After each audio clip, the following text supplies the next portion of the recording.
5 foot लंबे सींग। जी हाँ, मार खोर के। आपके जाने पहचाने जानवर बकरे की कई किस्म हैं। मारखोर भी इसकी एक किस्म है। ये बड़ी ख़ास किस्म है। मारखोर शुमाली इलाका जात के पहाड़ों का एक ख़ास जानवर है। इसकी ज़्यादा तादाद वस्ती एशियाई ममालिक में पाई जाती है। मारखोर बकरे की दूसरी सबसे बड़ी किस्म है। पहले नंबर पे एक पहाड़ी बकरा है जिसे साइबेरियन आइबेक्स कहते हैं। मारखोर को मारखोर क्यों कहते हैं? मार और खोर दोनों फारसी के अल्फाज हैं। मार के मानी है सांप, जबकि खोर का मतलब है खाने वाला, यानी सांप खाने वाला। हमारे यहाँ ये रवायत मशहूर है कि मारखोर सांप बड़े शौक से खाता है। इसे हज़म करने के बाद वो जब जिगाली करता है तो झाग ज़मीन पर गिरता है और जमकर मनका बन जाता है, यानी ऐसी शय जो सांप का जहर चूस जाती है। लेकिन ये महज एक दास्तान है। मारखोर दीगर बकरों की तरह सिर्फ और सिर्फ पत्ते और शाखें खाता है, गोश्त हजम नहीं कर सकता। ताहम ये सांप को देखते ही अपने घरों से हलाक कर देता है। जी हाँ, सांप को देखते ही अपने खुरों से हलाक कर देता है। मारखोर भूरे या स्याह रंग में मिलता है। मादा मारखोर का रंग कदरे सुर्ख होता है। मारखोर तकरीबन 4 फुट ऊंचा जबकि तकरीबन 6 फुट लंबा होता है। एक सेहतमंद और जवान मारखोर 110 किलोग्राम तक वजनी हो सकता है।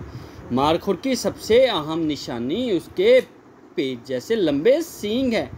नर मारखोर ये सींग बाज़ दफ़ा 5 फुट से भी लंबे हो सकते हैं। मादा के सींग नर के मुकाबले में खासे छोटे होते हैं। एक मादा मारखोर के सींग ज़्यादा से ज़्यादा 10 इंच तक लंबे होते हैं। इसकी खाल पर बाल घने और नुमायाँ होते हैं। जब सर्दियों में ज़्यादा घने और लंबे होते हैं तो मारखोर के जिस्म से बहुत तेज़ बू निकलती है, जो आम बकरियों जैसी मगर इससे कई गुना ज़्यादा तेज़ होती है। मारखोर हर वक्त होशियार रहता है। इसकी नज़र, कान और नाक बहुत तेज़ हैं।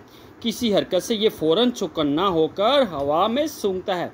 ये भेड़िए और बर्फानी चीते की बू फ़ौरन महसूस कर लेता है और बड़ी ज़ोरदार आवाज़ में मम्मियाता है, जिससे दूसरे जानवर बाखबर हो जाते हैं।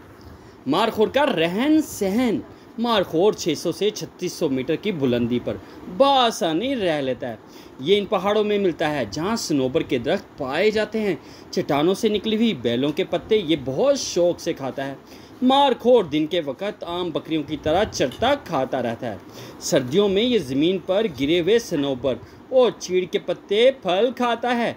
बाहर के मौसम में पहाड़ों पर घास उगती है तो ये इसे चरता है। बुलंद बाला पहाड़ों पर ये बहुत आसानी से चढ़ जाता है। खूब खाने के बाद वहीं बैठकर जगाली करता है। मारखोर पहाड़ी गारों और चट्टानों के दरमियान रात बसर करता है। मारखोर की इकसाम। जी हाँ, मारखोर की बहुत सी मशहूर इकसाम हैं, जिसमें चंद ये हैं: अस्तोर मारखोर, सुलेमानी मारखोर, काबली मारखोर, बुखारा का मारखोर और कश्मीर मारखोर।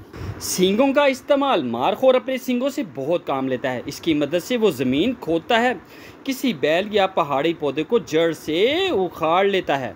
मारखोर के दुश्मन। मारखोर को सबसे ज़्यादा ख़तरनाक इंसान से है, जो इसे गोश्त के लिए शिकार करता है। मारखोर को बड़े जानवर मसलन बर्फानी चीता, भेड़िया और पहाड़ी बिल्ली सिर्फ उसी ही शिकार करते हैं जब ये ज़ख्मी या बीमार हो। अपने दुश्मन को देखकर ये फ़ौरन अपने सींग आगे कर देता है, जिन्हें देखकर दुश्मन भाग जाता है।